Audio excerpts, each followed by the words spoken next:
1월 16일 함께 나눌 하나님 말씀은 마태복음 3장 1절로 10절 말씀입니다. 천국 백성된 증거, 회개에 합당한 열매. 오늘 우리가 함께 나눌 본문을 간단하게 요약하자면 하나님 나라를 진심으로 바란다면 회개부터 하라 하시는 메시지죠.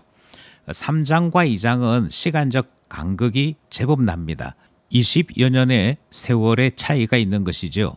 이렇게 20여 년의 차이가 생기게 되는 이유는 어느 정도까지 애굽에서 머물렀는지를 정확하게 알 수 없는 것과 또 세례 요한이 주님 오실 길을 예비하는 사역을 했는데 이 예비하는 사역이 어느 정도였다가 주님의 공사역과 함께 합쳐졌는지 그 기간을 알 수가 없습니다. 분명한 사실은 순간되어진 것은 아니고 꽤 오랫동안 세례 요한은 주님 오실 길을 준비했던 것이지요. 그래서 그의 메시지가 점점 퍼져나가서 마침내 온 이스라엘에 전달이 되고 온 이스라엘 전체를 움직이는 큰 울림이 되어 많은 반향을 일으키는 것을 확인할 수 있게 되는 것입니다. 이처럼 놀라운 세례 요한의 사역을 오늘 본문이 기술하고 있는데요. 본문 안으로 들어가서 확인해 보도록 하겠습니다. 오늘 본문은 3개로 나누어 살펴보려고 합니다. 먼저 첫 번째 문단은 1절로부터 4절 말씀입니다. 그때에 세례 요한이 이르러 유대 광야에서 전파하여 말하되 회개하라 천국이 가까이 왔느니라 하였으니 그는 선지자 이사야를 통하여 말씀하신 자라. 일러스되 광야에 외치는 자의 소리가 있어 이르되 너희는 주의 길을 준비하라 그가 오실 길을 곧게 하라 하였느니라. 이 요한은 낙타 털 옷을 입고 허리에 가죽 띠를 띠고 음식은 메뚜기와 석청이었더라. 3장 시작과 함께 새로운 한 사람이 등장하지요. 이 사람의 이름은 요한이라 그렇게 소개하고 있습니다. 그런데 요한은 요한인데 많은 다른 요한들과 구분하기 위해 그의 독특한 사역, 세례 주었던 것을 기준으로 해서 세례 요한이라 이렇게 이름을 붙입니다. 그가 사역을 한 곳은 유대 광야라 그렇게 말씀하고 있지요. 유대 광야는 유다 왕국의 지역에 속해 있는 지명입니다. 그러니까 북쪽에서 사역을 한 것이 아니고 남쪽에서 사역을 했다 이렇게 이해하시는 것이 좋으실 것 같습니다. 그의 메시지는 아주 단순했습니다. 회개하라는 것입니다. 요구사항은 한 가지죠. 회개입니다. 그런데 왜 회개해야 되느냐 하면 천국 하나님 나라가 가까이 왔기 때문이라 그렇게 전하고 있습니다.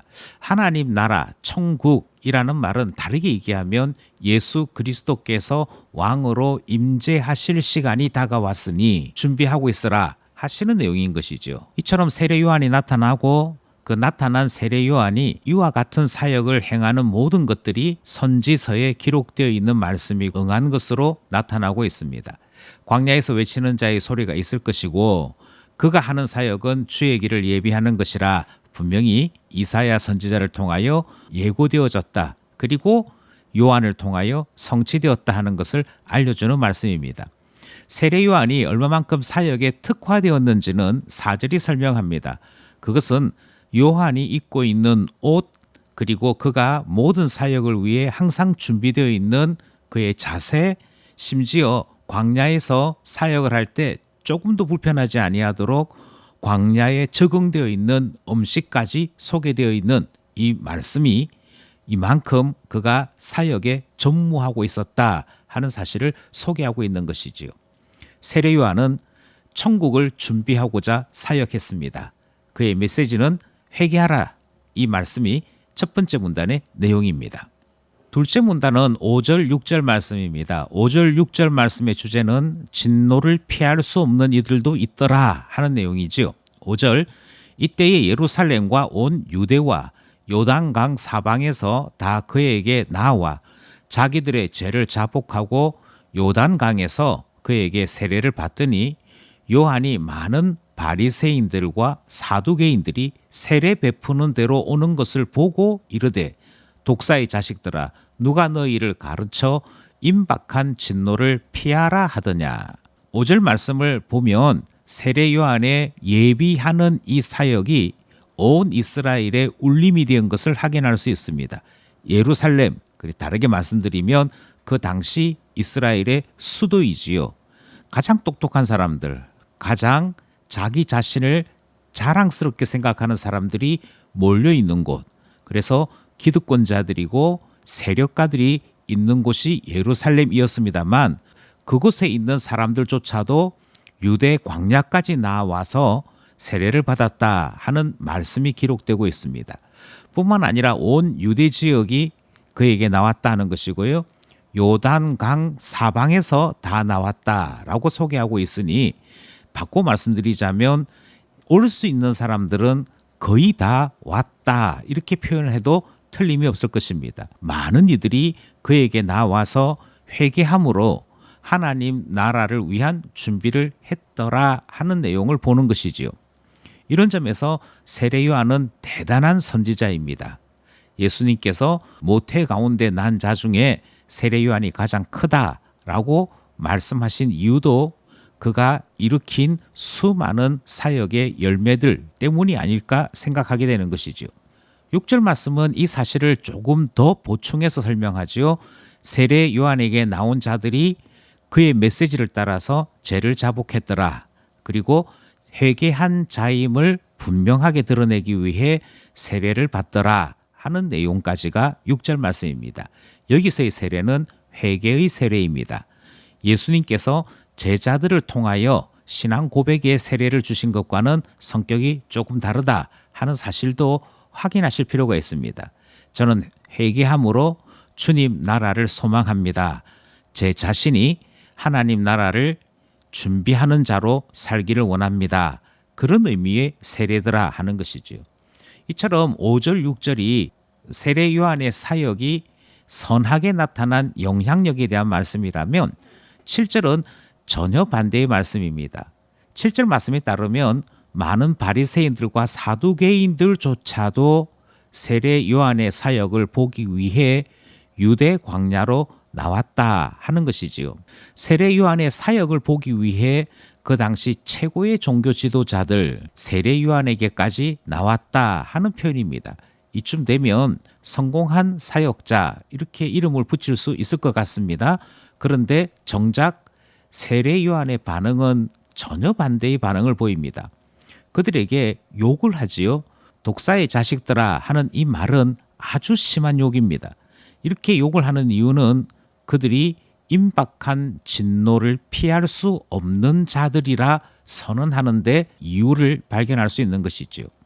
어떤 이들은 회개함으로 하나님 나라를 준비하는 사람이었습니다.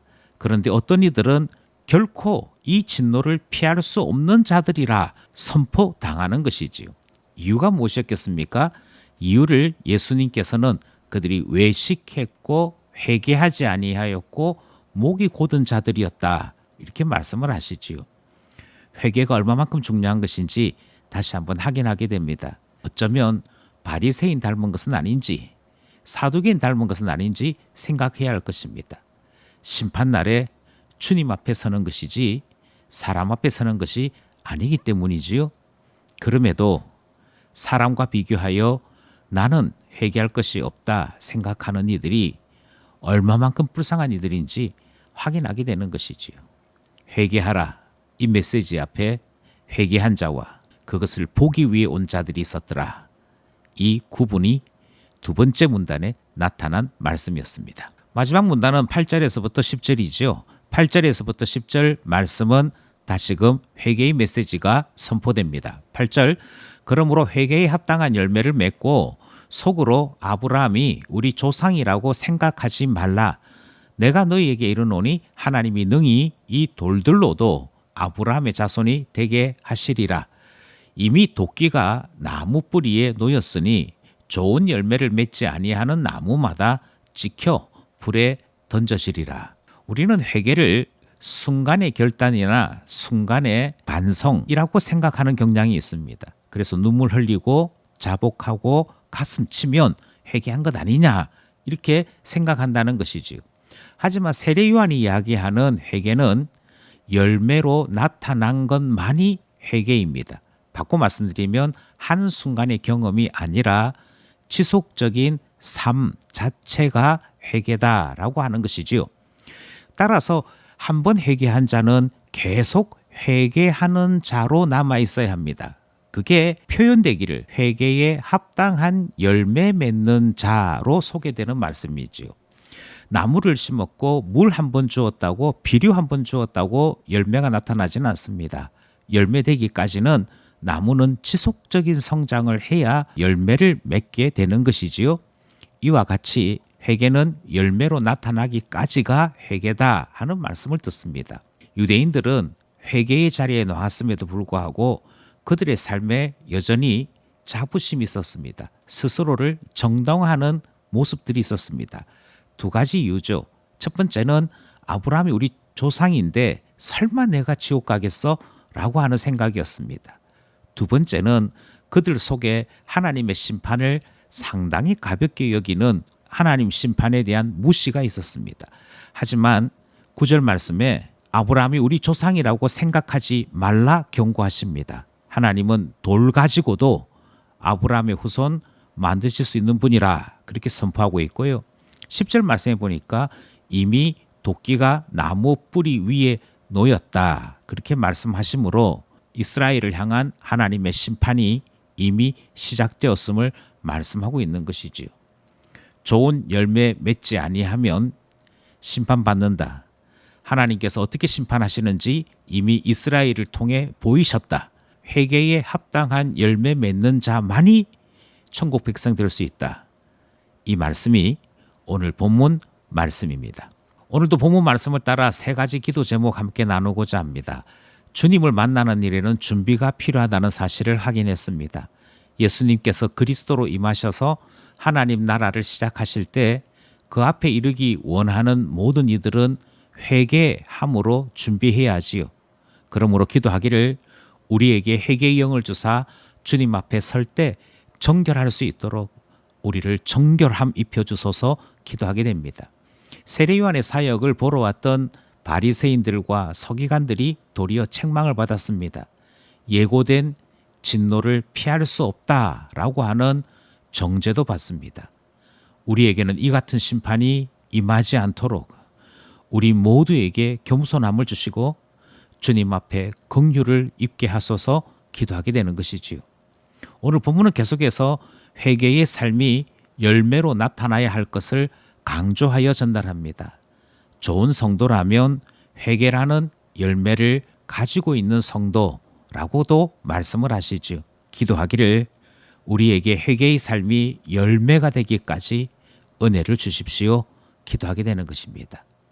말씀과 기도로 회개하여 참된 하나님 자녀로 살아가는 우리 모두 되기를 원합니다.